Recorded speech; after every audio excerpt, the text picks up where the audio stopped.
hate TikTok. Okay, let's do this. Okay. Tell me when you're ready. You can say action.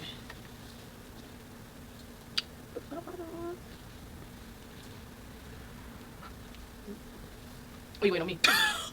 And you so fucking annoying when I say action. Action. And we're live. Hello, everybody. Welcome to episode 2 of the Back Office Podcast. My name is Trinity, and I'm your host, and I am live in Birmingham, Alabama at the Kloset flagship store. And I have 2 amazing guests with me that I cannot wait to introduce you to. They are entrepreneurs. They are a power couple, really shaking things up right here in the city of Birmingham. They have a big event this weekend that I'll also be covering called the Alabama Greek Picnic, and they have so much insight to share with you. And without further ado, I would like to introduce them. Their names are Tee and Shumaine Pruitt, and here they are. Hello. What's up? Hi. I'm happy to be here. Awesome. Y'all, this has been like just something I've been ideating on as far as HBCU culture and being involved in the community. I went to a HBCU. You all went to HBCU. So it's like bringing this live to the audience, I thought was like, this is the perfect episode. Yes. And also I think Birmingham and Memphis are so similar in like the city dynamic. Right. And I was like, okay, what city am I going to do next? And it just aligned. Alabama Greek Picnic. I can't wait to talk all about that. So many things going on in the city of Birmingham, y'all. So it only made sense to do Memphis and head straight up the street and around the corner to our sister city, Birmingham, Alabama. And so I'll let you all introduce yourselves to our audience. Okay, I'm T. Pruitt, owner of the Kloset. I'm Shumaine Pruitt. I'm assistant to the Kloset.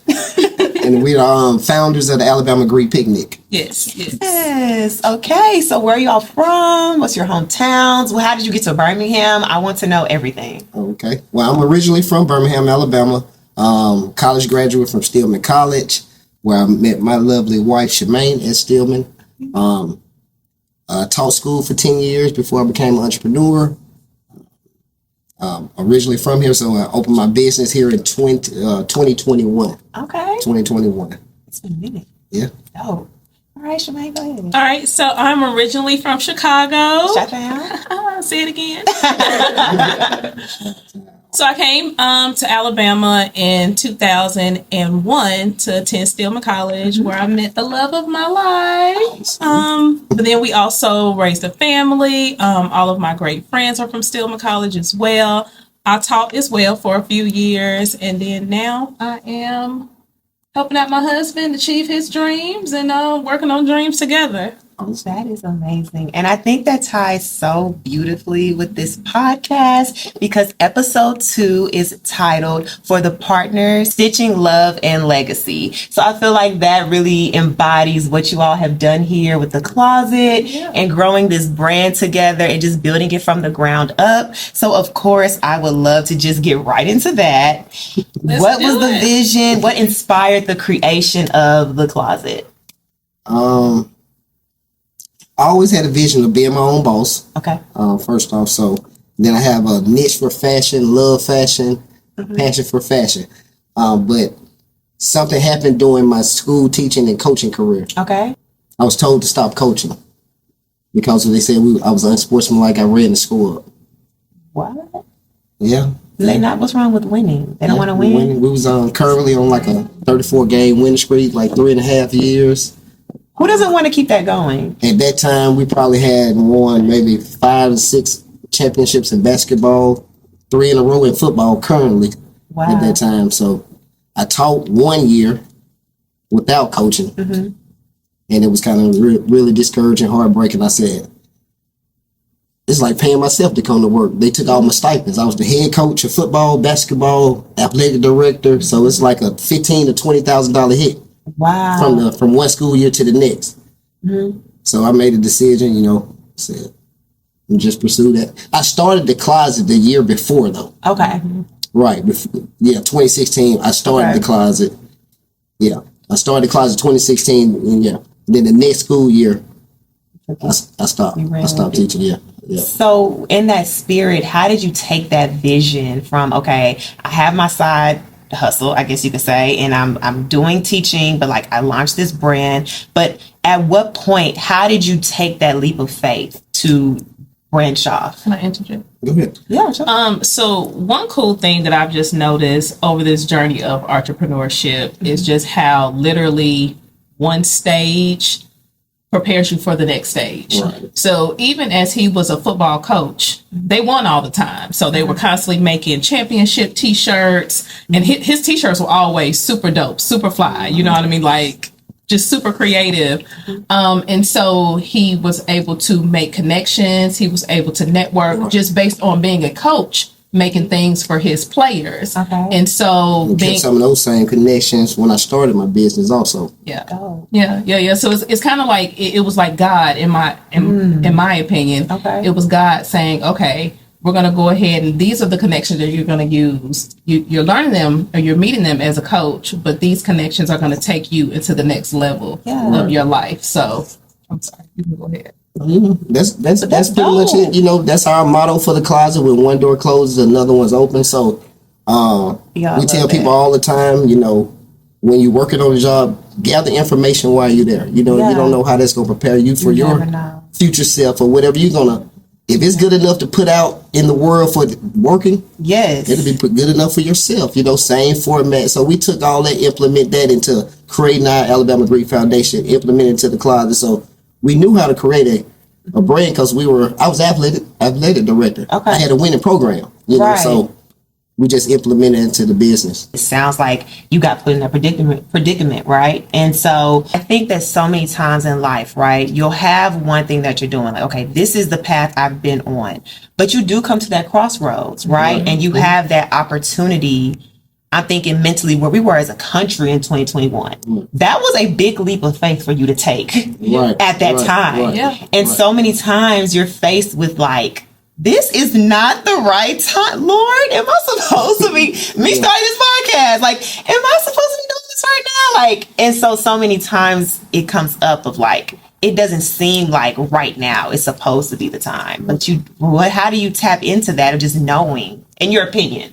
How did y'all, as a couple, or anyone can answer, like, what was it that just made you feel like this is it? I don't think that we did know. I mean, you just have to trust, you know, like opportunities always come up. I mean, if you think it's slow, then something will happen to create another opportunity. And then something else will happen to create another opportunity. Another classic come up, another vendor opportunity. Then, you know, schools start calling. So each opportunity builds the next stage or platform that you're going to. So, you know, if you're kind of prepared and ready for when that comes and you're able to step up to the plate to meet that opportunity, I think that's what's been going on with us, you know. Yeah. So something I've really been inspired by as a friend, as a spectator, and watching you all grow the brand, I really would love if you could touch on where you started, right? From like, okay, you had the ideation. So boom, I'm doing the t-shirts, like I'm starting here. But like when you actually formed the closet, how did you all grow the brand from where it was initially to you have a flagship store, you have your brand in other stores on college campuses? Like, how did y'all do that? Can you walk the audience and me through that process?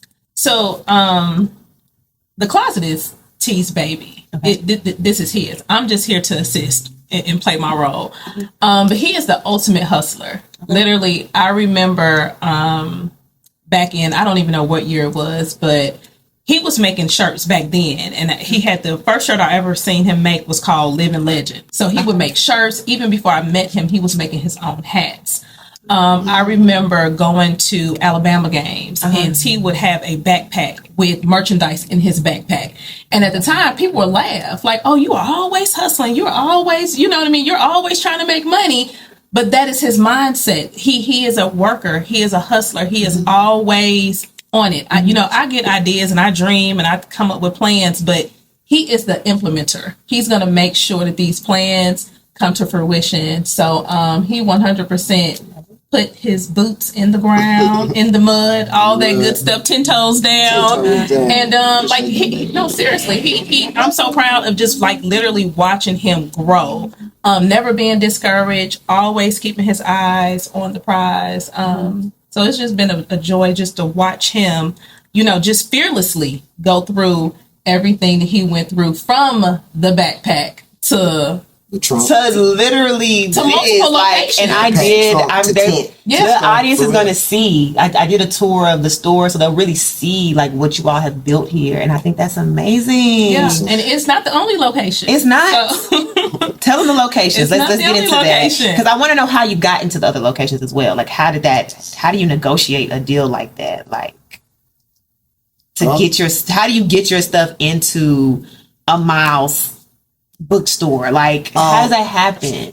Before we got into those bookstores, we created a buzz because we made just one or two pieces. That piece was hot, put it on social media, kind of retag schools. Those kind of schools really don't have that much apparel.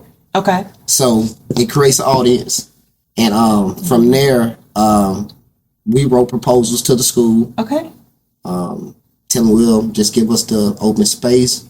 We'll create a work study program. If they allow the work study, we'll let the kids run it. Kids can be the models for the store. We give a kickback every month. So the proposal is kind of sweet. They don't have to invest anything. It's just a total kickback, and we're just using the location and get in partnership with them to use the copyright and create any type of design of our own with the likeness of the school. So, and one thing I love that what we do is we literally I take pride in this store. I think the store is absolutely gorgeous. And so we literally build out something beautiful at an HBCU. Yeah. Every single school that we touch down on, we are going to build out a space that's going to be unique. It's going to be beautiful. We want people to walk in and feel inspired and feel encouraged. Like, okay, we can have this at an HBCU. At Stillman, we actually had one guy, and I hate that I can't remember his name, but he's actually toured 97 of the HBCUs in the nation. And this guy, he was like, I specifically wanted to come to your store, but he told us like, this is the best build out. This is the best looking bookstore I've ever seen out of all 97 HBCUs that I've been to. And the gear here is the best gear that I've seen in all the HBCUs. So, I mean, that alone, just to be able to create a space like that at HBCU when, we all know, oftentimes HBCUs are underfunded. So, you don't have the best facilities. You don't have the best looking this and the best looking that. Yeah. But to be able to take something beautiful and put it in a campus to build pride, something that when they're taking students on tours, that they're specifically going to make sure that they stop into the bookstore to show, and actually use it as a marketing tool. Yeah. It has been nothing but a sense of pride for us being able to do that. That's amazing. So I have two things. One, can y'all please go to Tennessee State University? Listen, we would love to go to with the right person. Yes. Send an email. And then go to Prairie View too. Prairie View. Go to both of them. Oh, yeah. Please. That's Let's do amazing. it. This is just the beginning, and I can see the closet being everywhere. And I have my closet gear, and I wear it, and I love it. And people always ask, like, what's the closet? What's the closet? I'm just like, you have to go look it up. Okay. So before we jump into HBCU culture, because I definitely want to take it there, if you could describe the closet as a personality or like the identity of the closet, what would you say? The closet, a vibe. If it was a person, person. What would their vibe be? What is the vibe of this brand as a person? Vibe of the brand. Unique, trendsetter, trailblazing, Okay. fashion forward, but but also classic. classic. We love a good classic piece. We Okay. love a good throwback piece. Yes. Yeah. I've seen it, the Nia Long shirt over there. Like Yeah. I had, shout out to Shy, shout out to SP Media. But like we were both like, oh, I need that shirt. Like it's classic. It's timeless. It gives like traditional college culture. I think about me watching, A Different World, right? As a kid, like I feel like the closet really embodies that culture. When you think college, HBCU, like this is what And it's I imagine. That's important. Yeah. It's That's literally important. artifacts. Yeah. Right. Yeah. We Like don't you're wanna just- preserving a culture. Yeah. Yeah. Yeah. That's it.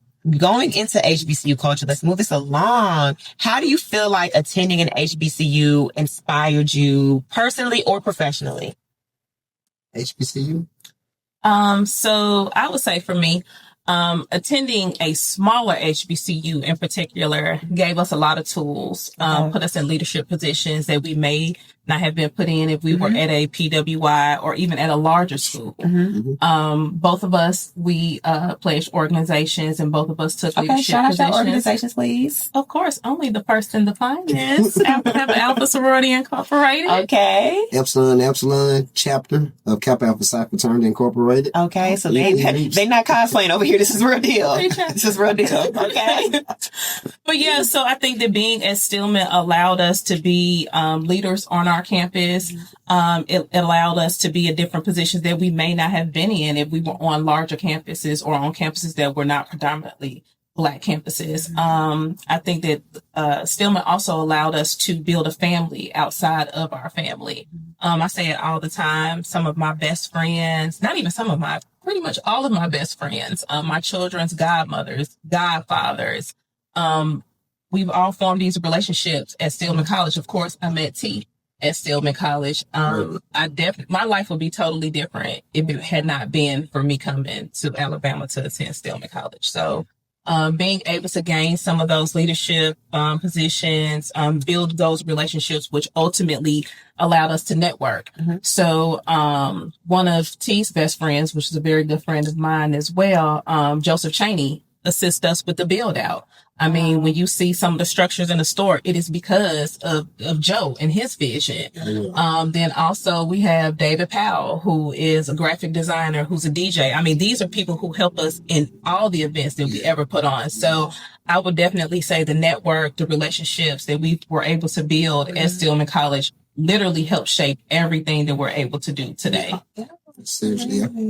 So with that, I mean, that kind of answered my second question of just like, not just why do you feel like HBCUs are important, but like, why is it important at this point for us to preserve our HBCUs? I feel like this administration we have, they're under attack. We have to be honest about that. So why do you think that is so important to do?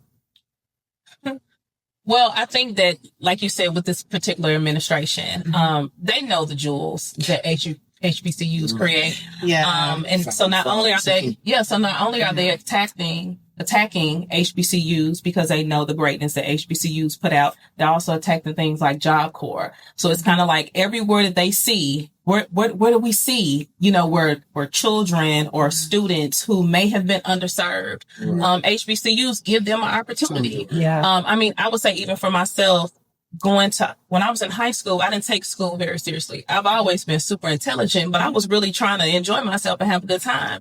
If it wasn't for Stillman College, I literally do not know where I would be. Stillman College gave me an opportunity where another school would not have given me the opportunity. Our administration knows that. And so they want to make sure that they put a halt to that because they want to keep underserved people in underserved positions.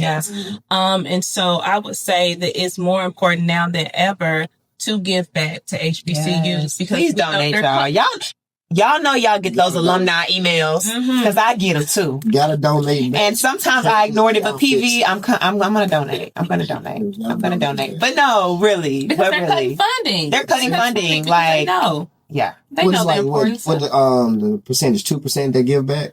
Oh boy, Stillman, it's terrible. Only 2% of alumni. I think it's bad at all HBCUs. It is. It's bad everywhere. It's so bad, but just give what you can. I will say, understanding to piggyback off of your answer, like that preservation piece and how we're fighting against the dismantling of HBCU culture. I want to get into Alabama Greek Picnic and how that inspired you, how that has amplified entrepreneurship. Like, tell us about the event. Tell us about just the inspiration. How did y'all get that to Birmingham? Like, that's so dope. I want to hear all about it. Alabama Greek Picnic, it started from the Closet. The Closet 2016 from maybe 2017, those 2 years prior to the founding of the Alabama Greek Picnic, we were doing a lot of vending, pop-up shops. So we'll go to different Greek picnics, Dallas, New Orleans, Atlanta, Nashville. Okay, so this is like, for people that don't know, this is something that happens all over the country. Correct. Okay. This Greek Picnic is like a national tour thing. Every state almost have one. I think we have up to maybe, it's either 16 or 21. It's a lot. It's probably grown since we started. The number was, when we originally started, it was maybe 12 Greek picnics in the States, but I think we're 21 now. We started in 2018. So, hey, y'all been doing this a minute. Yeah. That's how I don't get no rookies on this podcast. Just because I'm a rookie podcaster does not mean it's rookies on this podcast. Okay, the guests are T. I'm listening. Let them know. Okay. Oh yeah, so we road tripping. It was like these long drives, 4 hours, 5 hours of car. We're like, hell, we probably can. Oh no, 14-hour drives from Houston, Dallas. So it was like, yeah, we can probably do this, bring this. We was a vendor, so it's basically everything is networking anyway. So you put on you get the venue, you network within the vendors and your retail. That's how you bring the vending. So we were a part of that culture already. Mm-hmm. So in all honesty, we thought that it would be a lot easier than it was. I'm thinking, hey, this would be like having a family reunion. We'll rent out a park. We'll, how much can that be? $500. We'll do that and invite everybody and they'll come and we'll have a good time. And so that was the thought. And so in 2018, it was literally May of 2018. Mm-hmm. It was a vision. We're not going to say who the original visionary was, but it was a vision.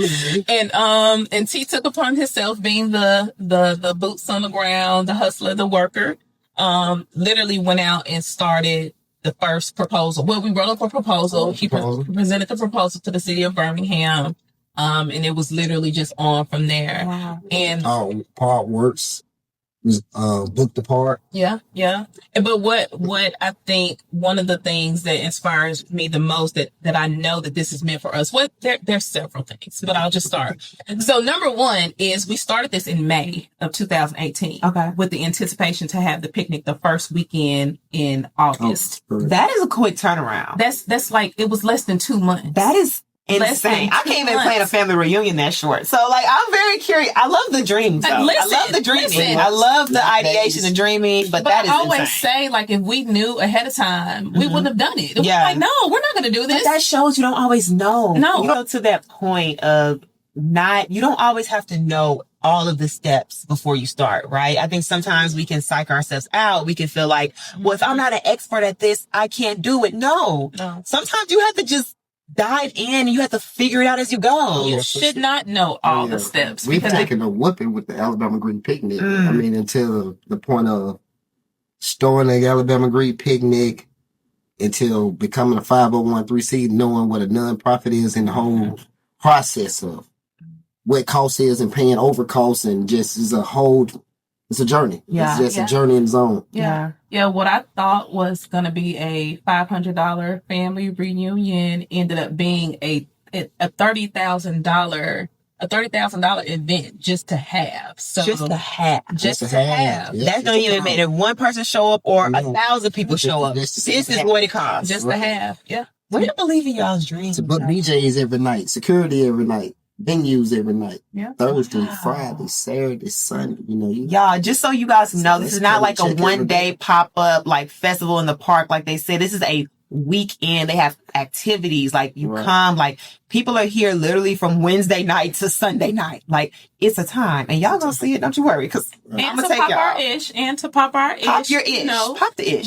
I would say that we are number 3 in Greek picnics. Would you agree? Yeah. So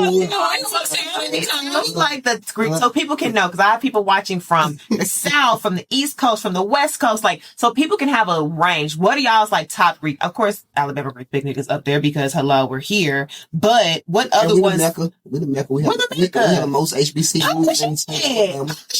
Tell them. HBCU. I think we had 24 in the state. Y'all know that's the most in the country. Yes, for sure. In one state. In one state. Yes. So this is the Mecca. So of course it should exist here. Yeah. We're bringing in $1.4 million in revenue to the city of Birmingham because of the Alabama Greek Picnic. So, I mean, that alone is inspiring to me because that's something that we didn't foresee when we decided to do this. We just wanted to bring something similar to what we saw in other cities to the state of Alabama because we thought hey, we have the most HBCUs out of any state. It should be here. We should have it here. So it should exist. Why not Alabama? Speaking of HBCU life, I'm going to pivot here and get into some fun stuff. If you could relive one HBCU or college experience, what would it be? I can't say. I had fun in college. He don't want to get into the tea. He does not want to talk to me. I had fun in college. I had a lot of things. I mean, it was. I'm gonna start. I'm gonna get mine. If I could go back to one thing, it would definitely be. You say it's a blur. It would be Shy. You know this. If I could go back, I want some more fried chicken Wednesday. Right. Oh yeah, we had Chapel Thursday. We had Chapel Chicken Thursday. Chapel Chicken Thursday. Okay, if I could go back, I would do some fried chicken Wednesday. I would go to a courtyard Wednesday. After I eat my fried, shout out to TSU. Okay. After I eat my fried chicken, I'm going to courtyard Wednesday. If you know the new courtyard versus the old courtyard, you decide which one you was at and which one was more lit. Yeah. However, I would go back to that. I would go back to just doing crazy stuff in the engineering building, like running around Prairie View, because I went to both. I would go back to a tent party. I would go back to a tent party, and I'm not going to get into what Greeks had the best parties because my brother is watching right now. But I would really. We're not going to talk about that. Who you with? Can't say that. Oh, who you with? I can't say that. I can't say that, but I would relive the whole damn thing. I mean, literally from start to finish, my college experience, all 5 years of it. Everything. Listen, what was epic? Was absolutely epic. Yeah. I would not change a thing. I would relive it all. No bills, no responsibility. Even waiting in those long financial aid lines, waiting to be the cleared. registrar line used to piss me off. Don't piss me off. What y'all talking about? I still owe the balance. Yes, I think one of my most memorable things though is like when I first came to Stillman, it was a party on like a Monday, and I'm like, who parties on a Monday? Yeah. But literally Monday through Friday through Sunday every single day you could have a party and it would be lit every single day of the week. It wouldn't even matter. So I would relive every single moment. Literally, let's like spitfire some advice to the new freshmen. That was so white for me to say this. This is a black podcast. The new freshmen. The new freshmen at HBCUs or PWIs all across the camp, like all across the world. Like, if we're going to spitfire some advice, I'll start. I'm going to pop it off. Do not get an 8 a.m. class. That's exactly what I was about to say. If you have an 8 a.m. class, go and get rid of that. Change your schedule right now. School just started a week ago, so you have time. Please change your schedule because you're going to be mad as hell come homecoming, which is like next month. You're going to be mad. You get 8 a.m. if you don't do Tuesday and Thursday. No, sir. No 8 a.m. Never. No 8 a.m. in college is not 8 a.m. in high school. No. It's not the same. Y'all, please. Now, if you're an athlete, you have to have the 8 a.m. because you have to be at practice. You got to get your hours in. I understand. I'm not talking you go to class. Okay. But if you're not an athlete, why are you in class at 8 a.m.? Don't do it. Please don't do it. I was never successful at 8 a.m. No. And I was an athlete and I still wasn't successful at 8 a.m. Y'all have anything y'all want to jump to and tell the people so that can help them? Back to school. It's college. Thursday, chapel, chicken. I remember dressing up all the time. This is before I was Kappa. So T is saying, please be fresh. Don't come out dusty. That was Thursday. If you're at HBCU, don't come out dusty. Advice. Oh, advice. We're giving advice. Definitely don't get dusty. Please shut the closet. Don't wear a hoodie in the summertime. Don't wear a hoodie in the middle of the summertime. Don't wear a little hoodie in the summertime. It is not your all you northern people. Also, don't wear slides every day, 7 days a week. Switch out your shoes. Please. So to add to that, when I first came to college, my best friend and I, we came together. So, we watched a different world, but we came to school in January. So we had friends who went to school before we did. And so we literally went out and redid our whole wardrobe. Bought all like loungewear, pajamas, hoodies, because we're in college. This is what college the Midwest girls also are T. Baby, she's a Midwest girl. So we have to know. Midwest girls don't play. Baby, HBCU is totally different. Like Midwest girls come correct though. People thought that we were homeless. They were like, why are you just, this is what I thought college students wore. No, baby, they are wearing heels. HBCU? Maybe not now. Maybe not now, but in the early 2000s, heels, too fast. Business wear. It was in the early 2000s. Oh, you had to on certain days. I know at Prairie View, pervy people don't be mad. I think it's like Tuesdays, you got to dress in business attire. And then if you're in the business school, it's like more days than that. And don't walk on the grass. You will get cussed out. Don't walk on the grass. Get fined if you walk on the grass at Stillman. Yeah. Don't walk on the grass. But I would also say, just kind of like thinking about the bigger picture of college, network. Use college as a networking tool. You have so many talented people on these college campuses. Network, get out your room. I think that these days, this generation of virtual people, I don't think they get out as much. They don't get out and meet face to face as much. I don't know what it's going to look like for them 4 years from now when they're out of school, but take the opportunity to get a chance to know people in person, physical, flesh, network with them, get a chance to know them, help one another, build your social skills. This is the time to do it. These are the time to create these relationships. Because as I said before, these are the same people that helped us build what we have currently. This is the time to do that now, is in college. So definitely network. Yeah, then in college, is another thing. You put yourself in a melting pot with tiers of people who you can communicate and network with, for the rest of your lifetime. Lifetime relationships are built in college for sure. For sure.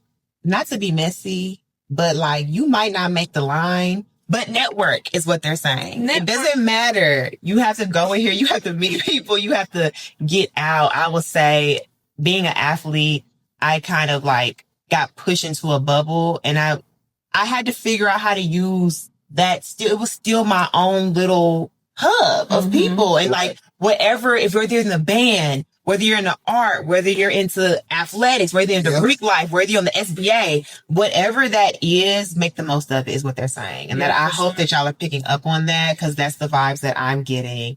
And I'm going to keep going here. So last question about HBCU culture. What is a like HBCU tradition that you think needs to like more national spotlight that is special to HBCUs? Homecomings.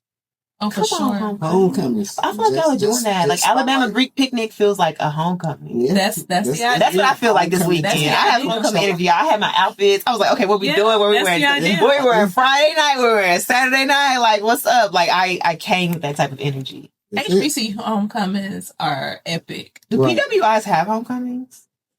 They have maybe a black weekend. They do have black weekends. They may have a weekend where the PWI plays an HBCU school on their schedule.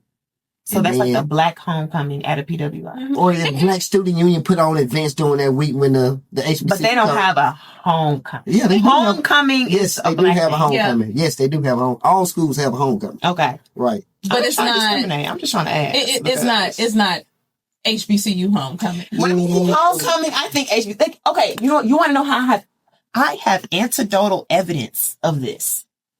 Beyonce. Beyonce did Coachella homecoming. Yeah. She didn't do that after no freaking University of Texas or University of Houston. Yeah. She modeled that after TSU, like homecoming in the sense, I don't think white schools. When you say the term homecoming, you're talking about HBCU. And her whole set at Coachella honored that. Yeah, it did. Yeah. So we can claim that. I'm sorry. Shout out to the high. But I would definitely say though, because we've had the opportunity to be able to experience both. Okay. And no shade. I think PWIs, we have a great time when we go to Alabama for whatever they have. Black weekend. We have an amazing time. It's great. But it also says a lot when you have to be intentional about carving out a space for yourself. Come on, because that's what we do every day anyway. Come on now. Yeah. But it's a difference when this place was built for you. It's the foundation, and it has been around for 100 plus years. Yeah. I will say something funny. When I was a Stillman student, we were still, because Stillman and the University of Alabama, we share the same city. So we would oftentimes come into contact with people that went to UA. And have friendships with people that went to UA. Shout out to UA. Shout out to Alabama Roll Tide. But I remember on several occasions meeting people that went to the University of Alabama, and they would say how they were programmed to think that they were better than students that went to Stillman, specifically because we share the same city. I would say that these days you're getting a lot of more publicity, positive images about HBCUs. Right. So The culture is kind of changing now. 100%. What Social music media impacted that, though? Social media for sure. It's a lot of sports. Shout out to You have Deion. Deion Sanders, Shout out to Coach Prime. Prime. Yes, Prime. You got stuff like that. Prime. Transition. Because I hate to feel like it's on Prime, but like we're not going to act like Lil Wayne was going to. Period. We're just going to act like Lil Wayne was going to freaking college. Like, if he wasn't performing, Right. Deion really took it from Jackson State. I'm starting here. I'm building the hype. Right. He went to Colorado. Like, he took that energy with him. Yeah, he went to a PWI when he went to Colorado, not to shift the subject, but like that energy and that spirit. I mean, he created opportunities for others. Then he took the opportunity for himself. Because who's going to Boulder? I mean, it's Nobody give a damn about Boulder before Deion. I'm so sorry. No. Clip that because no one gave a damn. I'm sorry. No one cared. No one cared. That's the influence we have. Yeah, I think that's amazing. So I think that definitely HBCUs 100%. I think that that's 100% the HBCU culture that I would love to see highlighted more. Yeah. You know what I mean? For people to experience that. homecoming. Right? Homecoming. Because it, and I think that that's the thing. Home. No pun intended. We have a shirt that says home. We will be flashing that right now. Let's clip that shy. We're gonna. Do y'all have it in store? I should. Yeah. Okay, We'll flash it. We'll flash it. But actually going to an HBCU and coming to homecoming, it literally feels like coming back home. Yeah. It doesn't matter. I have people who I didn't even like in college. And they didn't like me.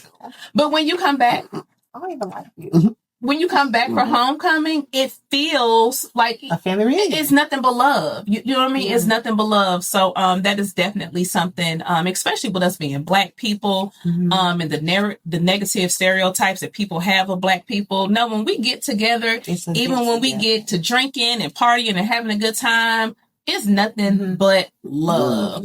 I think homecoming resembles family reunion. I'm making up a word here because it's not a real word. Shy will put the real word in here. TM. But You need to trademark it. We like family reunionship. Okay, I'm making that up. But in the sense of like, say you don't have a strong family at home, right? Wherever you're from, to have homecoming where you can come back with all these people gives that same energy of like, we're coming together again. You know, the past year has been hell for me, but this one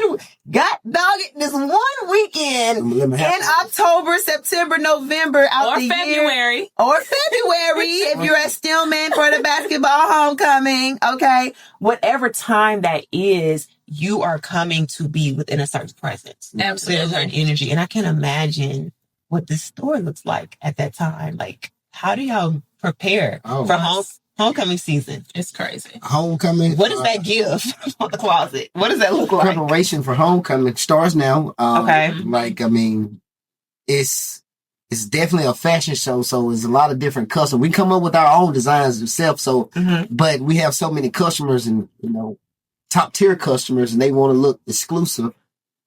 We're gonna put product in the store regardless, but they want product that's not in the store. And can we get to the customization? Because y'all customize.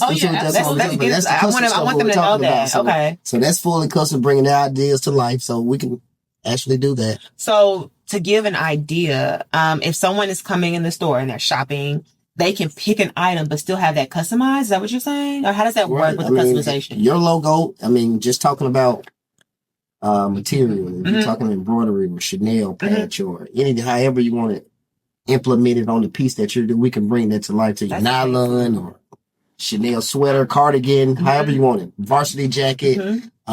We can create these different things. So we have a lot of that traffic coming in for homecoming. Homecoming's in February, so we kind of started taking those orders in November. Wow. Right.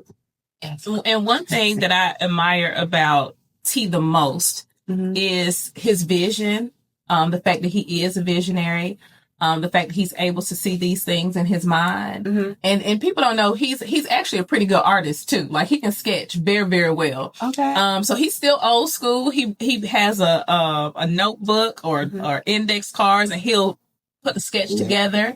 And then of course, you know, we send it and have it digitalized. digitized. And then, of course, we send it off to the manufacturer. And whenever it comes back, it is literally like, I think that I'm pretty hard to impress because I've seen it.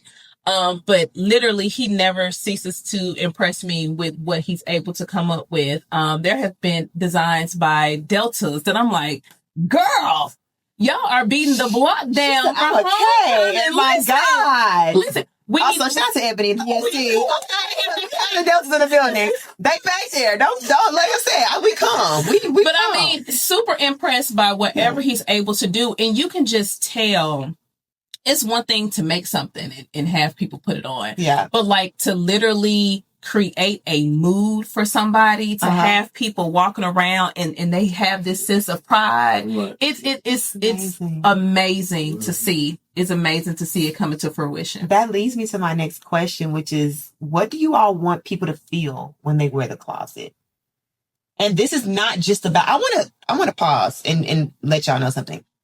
The closet is not just a Greek line, right? So they have their own branding that they create and that they design. I'm going to flash them here so you all can see what I'm talking about. Like, even if you're not Greek, you can shop the closet. Yeah, okay. definitely As far as the closet brand, and they can see this here, like, what do you want people to feel when they wear the closet? You're definitely going to feel exclusive. It's a conversation piece that you're wearing. Yeah, for sure. So when you walk in, you just, you're going to get stopped. It's going to be worth whatever you pay for. It's going to be some of that type of talk. Yeah. Yeah. I would definitely say, the closet creates quality gear. Okay. You have a lot of people who create items of clothing. But to create something that's quality that T says he has a term that he uses called a forever piece. Okay. And it's so it's literally something that you pull out for special occasions. Yeah. You pull out to get the stairs. You pull out your concert piece, your airport piece. And when you wear it, you feel good when you're wearing it. And also when you're wearing it, you're more than likely wearing it to some place where you are going to create memories. Yeah. So that particular piece now becomes a part of that whole experience. It's more than just, it's an archive piece. It's more than just an item of clothing. It's something that you're always going to be able to correlate to a special event. You're going to remember where you wore it to. You're going to remember the conversation. Somebody stopped you and said something about the piece. So we get a lot of stories back about that all the time. Man, I had your stuff on, man. Somebody say, hey, whoa, you know T Pruitt, or where you get that from? So that's always a amazing feeling to get those responses back from our customers also. Yeah. And one more thing. I love when customers place custom orders and they have a vision, but when they get it, the reaction is so much better to when you see it in person and it exceeds your expectation. You can see your vision came to life. But not just your vision, but to exceed the expectation. And we do it not just once, we do it every single time. Not saying we haven't had any, customers that were not completely happy. However, but overall, that's the true side of owning a business. It is what it is. Yeah. It is what it is. But the track record overall, hands down, more checks than X's. Absolutely, it exceeds expectations. I want to kind of pick your mind a little bit, T, as far as like design and like when you're coming up with a new design process. Like, take me through those steps briefly of like, what is that process like for design for you? I know you have a creative studio in the back. I'm not showing people that because they need to mind their business. Right, However, like, what is that process like for you? It's kind of, music. What you do? How do you get into creative team mode? 90s. I be all over the place. I got a million designs in my head. Like the JC, I got a million of these. Yeah. I could do hoodies, if I feel like it, or if I'm in the mode of creating some shorts. We pick it back off earlier, the opportunity. Okay. Like for an Alabama Greek picnic, I know that's coming up. So I just may think about what's hot for Greek. So what do I want to put out for Greek? So I may go shorts, jerseys, football jerseys, boxy style is in. I just changed the cut. It's a blessing, God bless. I'm kind of fashion forward. I kind of know what's going to both really dripped out. They can see what's going to be in style, so. Yeah. I'm sure it's probably hard for him to even describe because it's literally God's gift. Yeah, I just be all over the place. For him to say I have a million designs. God's gift. No, for real. For him to say I have a million designs, I feel sorry for anybody who would try to compete with this guy because literally it's nonstop. It does not turn off. He would this store is already full with designs and ideas. Right. We could have a store a block long, and he would be able to. And these are all my designs. These are all custom or brand. I'm the designer of the company, so these are all my designer brand that's in the store. So, but then we also do customs. But it's just the series. You just wake up and just. No, he doesn't sleep. You just stay up. Yeah. And just whatever comes to your mind, it's like, I'm putting it down. Pen and paper. So you draw it first? Draw it. You draw it out. You sketch. You have a sketchbook. Yeah, sketch it. So do you revisit designs? Are you ever at a point where you're like, I'm not messing with this no more? You just go to something else and then you come back and like, okay, this was fun. I miss a lot of designs. Okay. Because, 30 days happen fast. The seasons change. Yeah. I miss bringing out that hoodie. Yeah. It's now into t-shirt time. Yeah. That happens time. But it always, the next fall, I can bring that back out. Because it's already. You're not afraid of revisiting. No. We make classic pieces. Yeah, okay. Once it hits, it's forever. Right. Yeah. So. I think that's so important because I think that also goes back to a broader, I'm a Gemini, so I'm also taking like micro concepts and applying it to a macro lens in the sense of like, that goes back to not abandoning your dreams. Right. If you have something that you look at, you're like, this is a good idea. Maybe it's not the right time. Oh yeah, nobody's gonna believe me. Timing is everything. No more than yourself. Right. Who you got to be your biggest cheerleader. But you can't be afraid to flip back. And it's like, have you ever had a diary or a journal? Right. I had this thing where it's like, I'm going to start journaling, and then I'll write for 3 days, and then I stop for 3 months, and then at that 3-month point when I'm like, Trinity, you're supposed to be journaling. Yeah. I go through, but it's some type of aching feeling. I kind of feel like, because it's that guilt of like, I haven't looked at this 3 months, but who cares? Yeah. Right, yeah. Today, you're looking at it again. What was it? Right. Revisit. You trust yourself. Bet on yourself. Bet on yourself. Look at it. Open the book. So those of y'all who are supposed to be journaling and you haven't journaled in 3 months, open the damn journal. Please journal. Go back to it. Go back to it. Revisit. It's okay. Don't guilt trip yourself. Be surprised at what you wrote. Like sometimes I'll go back and like, and you'll wrote that? Yeah, you'll make yourself way more prouder when you see your words jump off the paper and it becomes reality. Letting go of that guilt because timing is not always aligned with our thoughts. Right. And also what you think today might not be what you think tomorrow. Also, what you think tomorrow, you need to reflect on what you thought last week. Like, it's okay to revisit a thought. And especially with fashion, because fashion, not necessarily trends, but seasons. You know what I mean? Like he was saying, a lot of times he may get an idea for like shorts or a spring item. And I'm really big on season. I'm like, honey, listen, hey, after this certain time, we cannot bring out this. And so literally to house it, he may even have it manufactured, box it up, and we'll bring it out the next spring. Okay. And people are all over it. Like, you know what I mean? But this is something from the previous year. They don't know that, though. But they don't have to know that. Oh, no, absolutely. All of y'all creators, because this is me talking to me in the camera so I can rewatch this. The creators with the content from 2 years ago, okay? The creatives with content from a year, 6 months ago, it doesn't matter. It's still content. It's still content. It's still post content. it. Still product. Still post it. It may be old to you, but it's still new to your audience. For sure. It's new to your audience. Do y'all hear this? New to somebody. This is me talking to me. This is not me talking to y'all. This is me talking to myself because that is so true. So with that, what is something that y'all feel like I have a lot of entrepreneurs. So I got the idea of this podcast. Yes, because I love to travel and I want to go city to city, but also entrepreneurship, career, investment, and then following your passion and your dreams. So what is something you think people misunderstand?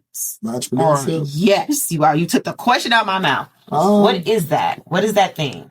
Well, in entrepreneurship, you definitely just can't make the money. You have to reinvest it. Okay. Speak on that. Like, what do you mean? I mean, we're just going to say, you asked me how homecoming looked. Homecoming is going to probably be one of the best time periods of the yearly of Stillman College Store. Okay. But if we sell out everything that's the shelf clear and everything sells during homecoming, yes, we gross funds, but what happens tomorrow or the next week or for graduation if you don't restock or invest the money back into the store. Yeah. Got you. So that's what reinvest. Yes, you're going to make an income, but do you reinvest or do you bring in products that you wanted to always have? Now you got the income to do this. So these are different things you think about with what I'm saying, reinvest. Yeah. Because you're trying to grow up, You just want to watch. We wrapping up. Go ahead, baby girl. We wrapping up, Monty. I know she's ready. Our She's like, 15-year-old. let's go. I know. So I heard you just had a birthday. She was like, I did. I can't believe it. She'll be driving next year. It's crazy. Have you already been practicing driving? No, you Tell them to get it together. I practice sometimes. T ain't ready. He ain't ready. we're supposed to go get a permit. Who's going to This teach week? them how to drive? We probably went on a school day, but You going to teach them? That's how my mom was. My dad was like, I can't do this. My dad was like, Bro, no. who would you be more comfortable riding with? To who? Which parent should teach you how to drive? Mom. Your mom. because what? Dad taught me how to ride my bike. And it was a lot. Still traumatic. nerve-wracking. Still traumatic. Got It was probably still traumatic. She's still living through that PTSD. I want you to know It's that. been intense. But you know how to ride that damn bike, don't you? No hands. Under pressure. It's celebrity. If you could dress any celebrity in closet gear. Celebrity.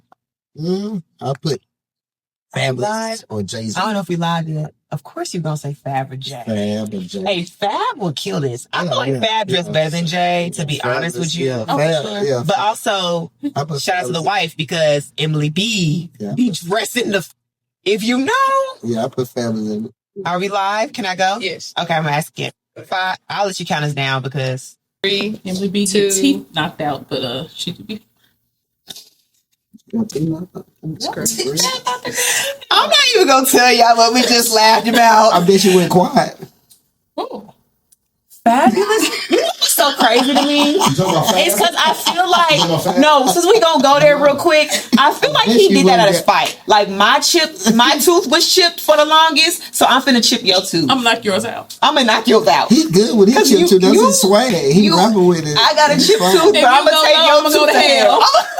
I'm I'm gonna go to hell. You go low, I'm gonna go to hell. That's what Fab said. Listen, shout out to Fab and Emily B. In case y'all ever come across this video, we're sorry, but we're not because it's the truth. So, I'm gonna say Fabulous Fabo. okay, Fabulous, yeah. Why? Give me some explanation. What makes the Closet brand align with Fab? I think we're super exclusive. Fab is a trendy dress, and I think he'll know what to do, how to put it on, how to wear it. You know what I'm saying? You know how to put it on. He'll know how to put it on. I feel like people give a very like retro, like swag, he'll know what to do. He'll know exactly some what classic to do with type it. of vibe. Yeah. The exclusivity. Perfect for what we do. Yeah. What about you? Rihanna. 100%. Okay, why Reed? I would definitely say Rihanna, first of all, because she's always fashion forward. It does not matter size, whether she's pregnant or not. She's always pushing the envelope when it comes to fashion. And then she's a billionaire, so I would be hoping that not only can we dress her, but she would also be an investor, so we can move this thing to the next level. I feel like on her fourth kid, because I know she's gonna have another one. She's just that girl. Like on her fourth kid, I can see her in the closet, like a crop top, like pregnant belly, like all of that. Right. Yes, Yeah, we yes, can do that. I can absolutely. see that. Okay, I'm Let's gonna do pick it. somebody. It's not my brand at all. But you know would you who would pick? kill the closet? Who you got? Sea Breezy. Chris Brown. Chris Brown. Chris Brown would He does. eat. Chris We've been trying to get him to pull up when he comes to Chris Birmingham. He gotta stop by the Brown city. He gotta stop by the store. Maybe y'all just gotta do the backstage thing Yeah, and just drop him some merch. Like when I say Chris Brown would eat this up. It does. Yeah, It does. it's Chris And Brown. line with Yeah. the dancing, like it's the Yeah. sweatpants and like the It Depends challenge has been like running in my head. I'll be hitting that little like I'll be hitting that. Okay, if they play it tomorrow, I'm definitely gonna do the dance. But like, yeah, Chris Brown will eat this lot up. For sure. Chris I Brown agree. will eat it up. I agree. Okay. So let's keep on going. Because we're almost done. So what does success look like for both of you? And I'm gonna give you some options to narrow this down because that's a very broad question. So to narrow it down, is it financial freedom? Is it influence? Is it legacy or something else? A lot of that. Okay, it can be multiple. This is a multiple choice. You can select. Definitely all the create above. legacy. Okay.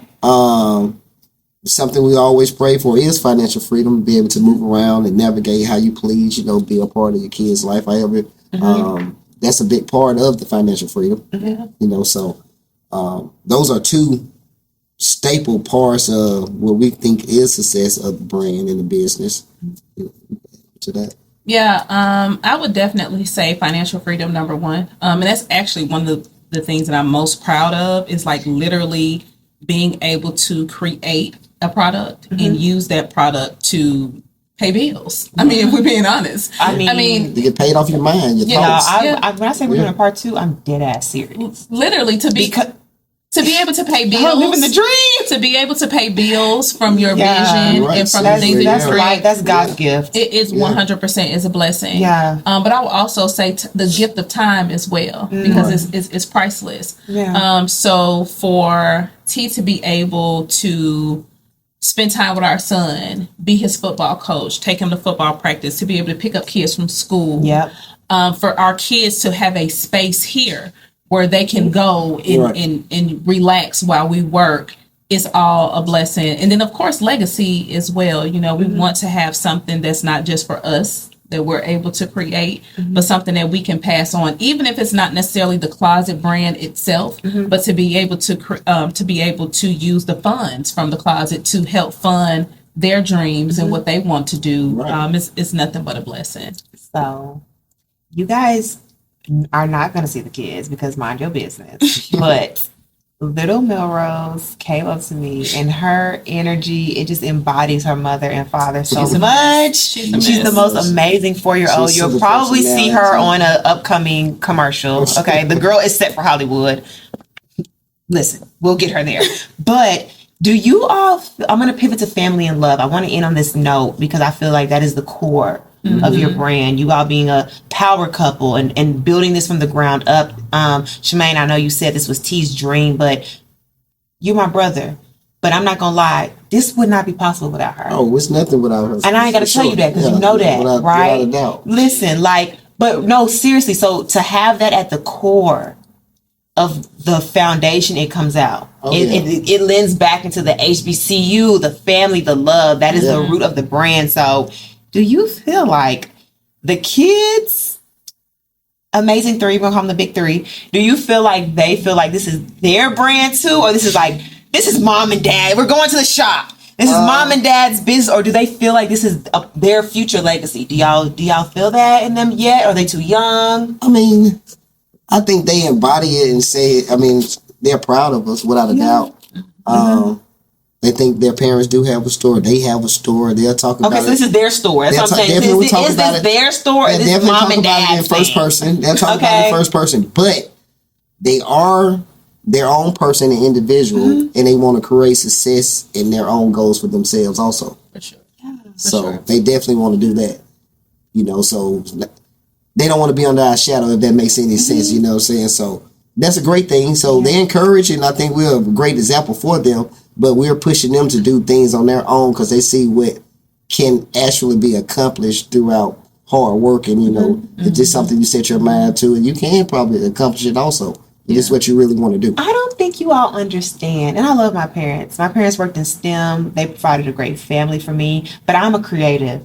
And my brothers are creative people, right? And so I don't think y'all understand the impact of having parents who are creatives. But I also think you don't understand the impact of having parents who allowed you the comfort of being able to be That is true. Creative. Even if I'm not, if you are. No, but literally, believing in your kid's dream. Yeah, for sure. Is the goal. And that's what else. So the funny thing is, Monroe and I, we discussed our conversation, and she specifically said, no, this is definitely you and Dad. So to answer the question, she said is us. So what is she into, if you don't mind sharing? Like what just to share the difference that you think. T likes to call her Denise Huxtable because she's all over the place. First of all, Denise was everything. So it's literally like she's Denise. What are you into? What are you into this week, Monroe? What's the plan this week? Major's going to certainly change. Maybe weekly.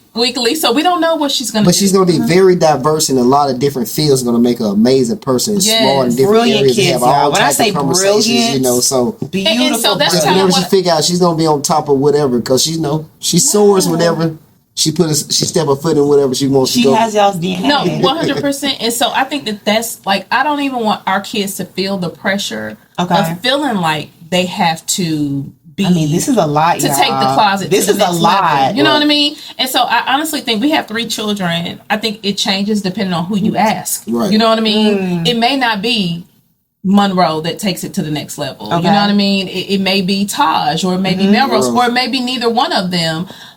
What you dream, you can, if you believe in it, and if you dream, if you work hard, you can manifest whatever you want to be. So it doesn't have to be Closet 3.0. Yeah, Monroe actually manifested the closet for me. She was did. like, Monroe did. So for reference, you guys, Monroe is the 15-year-old. 15, the teenager. She's the teen, so she's the oldest. So explain how she manifested this entity that you built. Like, I want to hear that.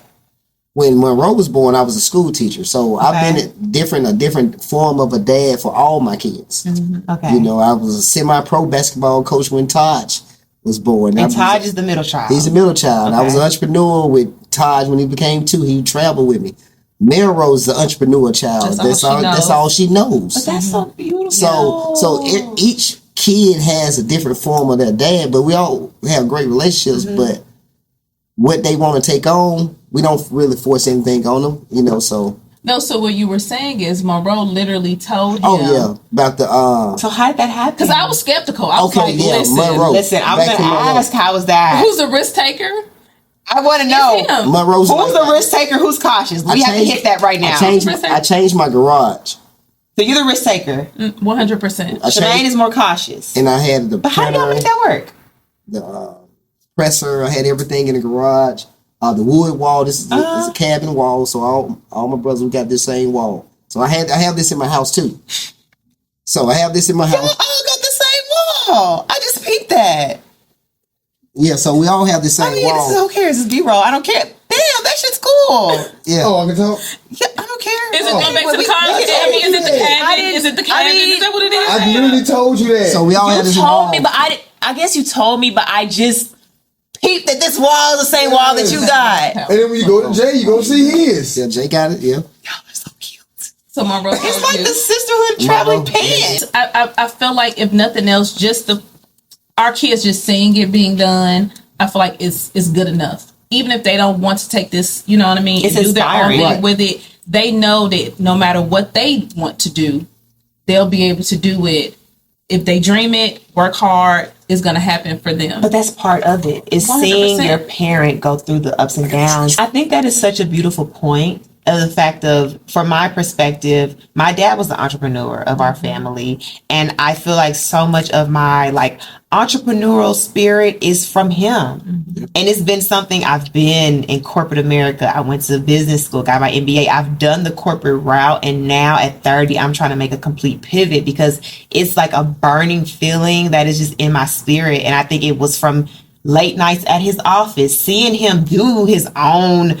Like, he's worked and he's seen patients all day, and now he's doing the paperwork. Now he's doing the admin. Yeah. He is the secretary. Right. He is the tax preparation. Like, seeing the business side, but seeing the hustle. Oh, yeah. Right? Like, understanding that him being at work till 11 at night, 12 at night, I'm exhausted, I'm ready to go to bed, but it's a sacrifice, and it's to feed our family. And so seeing that hustle mentality from Monroe, and particularly to grow up from a child to 15 and see y'all build this legacy. What a beautiful thing. Yeah. That hustle is going to be in her. So moving the conversation along, what advice do you all have as a couple as far as other couples who might want to go in business together? Keep it real. Keep it real. Give each other grace. Okay. Communicate, be open, hear each other thoughts out. Okay. You know, don't be one-minded about a situation. Okay. I think that it's super tough. 100%. But I also think that if it wasn't tough, everyone would do it. Absolutely. Yeah. But at the same time, when you have two people like the two of us that come together and make something great, you have to know it's going to be hard work. You have to know it's going to be sacrifices. But you also need to learn to separate the business from your relationship. Right. You have to be able to still be husband and wife, yes. because if not, you're going to lose that trying to be business partners. I'm not trying to cut you off, but I want to just clarify for my own understanding and everybody watching. So you're saying there's a difference in husband and wife, And business partner. T. Pruitt and Shumaine, versus business partner. For sure. Oh yeah. No, The for sure. Pruitt's husband and wife is separate. Right. Oh, yeah. That's I mean, I call beautiful. my wife all the time and say, I just call her talk to you. This is not about business. Not to what I need to do, but to do. That's what Separating the two. It's a clearly. But not everybody And it's not can always do that. so nice. No, it's not always that nice. Maybe not. But and not everybody can do that though. Right. No, but you have to be intentional about it. You know what I mean? Right. Because it is different from any other business relationship that you have, because you have a relationship outside of that business. So I even think creating business hours, you know what I mean, after 5 o'clock. Don't talk We're to not me talking about business. Yeah. We're not talking create business. just a meeting day, like we sometimes brunch Sundays, and we just Meet and plan. laptop notebooks and just kind of talk it out, playing. Yeah. Yeah. But that's So that we can make it enjoyable, you know what I mean? But then also you have to date your spouse. So that's something that we're really big on. Date nights. Dating your spouse. I date say that. nights, going out. Gotta go on having a good dates. What are we time. doing? You know what I Yeah, mean? you have to- Doing Yeah. things that are spontaneous. You have to keep your relationship fresh, especially when you work together. Yes. Because there's no Escape. autonomy. You know what Yeah. I mean? You have to be able to carve that time out to be a couple. For And then when you do work together and when you do achieve those goals, celebrate them. And those create date nights on their own. Like, it was a good night, it was a good weekend. Celebrate We have to those. celebrate the Yes. small The wins. Like celebrate all we the moments. reached 200 sales. Like whatever your goal is, celebrate that together. Oh yeah, 100%. Because Yeah. a lot of times, even we, and this is something that we've been trying to be more intentional about, is celebrating every win. You know what I mean? Because we have so much planned.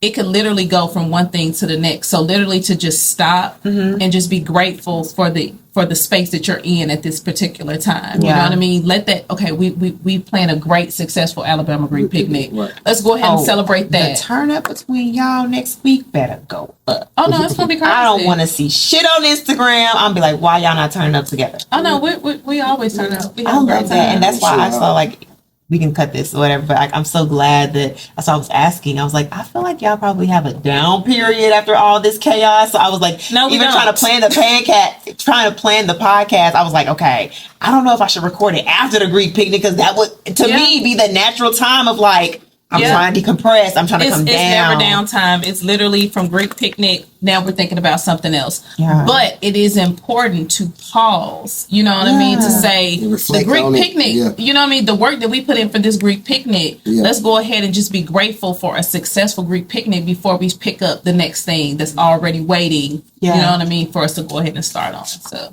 How do you handle a disagreement about a business decision? So the closet is Tamarcus's baby. Like I've always said, I'm just the assistant. I do have a type A personality, so I'm even learning to kind of pull back and even acknowledge the fact that this is his baby. And so really at the end of the day, the decisions that are made are his. He makes the final decision. Now, Alabama Greek Picnic is more of a partnership. I think for us, if we can kind of just rethink the bigger vision, the bigger idea, what is it that we're trying to do, it's easier to decide on which route to take at that particular time. He makes the final decisions, and I pretty much back him, even if I have an opinion that differs. And I ask her opinion, Yeah, you do. I may have an ABC. What would you think? Option A, B, or C. And because of my personality, I'm going to give him my opinion either way, and he can take it or leave it. Now, as it pertains to Alabama Greek Foundation, Alabama Greek Picnic, that's more of a partnership, and so therefore, when we make decisions on that, I think that we think about the bigger picture. Okay. You know what I mean? Because you have to kind of revisit sometimes, like literally, like what is the purpose of this? Why are we doing this? Because you can kind of get caught up. And I think as long as it aligns with the bigger picture, you know what I mean? And we take our personal sales out of it, what would be the best for the brand at this particular moment. That's how we decide on which direction that we're going to go into. But we are literally so aligned. We're not really it's not such a stark difference between the two of us, but we do have disagreements. I would be lying if I said that we didn't. Right. I feel like that gives me the idea that it is a foundation of trust, respect, honesty, but also love. Because any feedback that my partner is giving me is for the betterment. Right. It's never an attack on you or your idea or your creativity. It's always for the betterment of the bigger picture. And there's a level of structure there. How you said, like, when it comes to the closet, that's his baby. So you're okay letting him kind of lead in that. But when it comes to Alabama Greek Picnic or the foundation that you all have established, it's more right. I mean, when you have a good partner, it's strong in different areas. Like for the closet, I know what I'm strong in. Okay. And I know where my weaknesses are. And I know my wife can pick up my weaknesses with that business in the closet. Right. So it goes tick for tat. Then we move into the foundation. We have different areas where we just coincide with each other. If she sends out the emails, I handle the social aspect of it. But it both coincides to make the bigger picture works together. Yeah, for sure. That teamwork and collaboration is yin and yang. The root. Y'all are each other's yin and yang. And with that, y'all, I don't have any more questions. I feel like you all really you guys bring an element of like HBCU love story. It's like Dwayne and Whitney. You know what I'm saying? I mean, Whitley. Whitley? Jane. Whitney. It's like, oh my God. I don't know what's her name. Whitney. Live and in person, and this is what I wanted to highlight on my podcast, is just like, people don't see this every day. No. Very unique. Like the Kloset brand, your relationship is just so dynamic and so beautiful. And I just want to say, I love you. Thank you. Thank you. Appreciate it. And I'm so proud of you. And so I'm going to end this segment with my signature question. I want you to look in that camera right there, and I want you to talk to your younger self and give yourself some advice. So what would you say to your younger self? And whoever wants to go first can pop it out first. Go ahead. So I would say to my younger self, in the end, it will all be well. Stay on that path. So if it's not well, it's not the end. Things may get tough. Things may get challenging, but stay positive, work hard, stay prayed up. And in the end, it will all be well. Yeah, definitely stay prayed up. That is the key. Stay prayed up. To my younger self, all is not bad. Is teachings in what you were learning then. You know, you may not understand what you was going through during that time, but it makes a better you. Everything that you have been through in the past makes a better you. It's a building into yourself. And once you become into the self that you're stepped into, you know that once you step into it, you deserve everything you got because you walked down that journey. Yeah.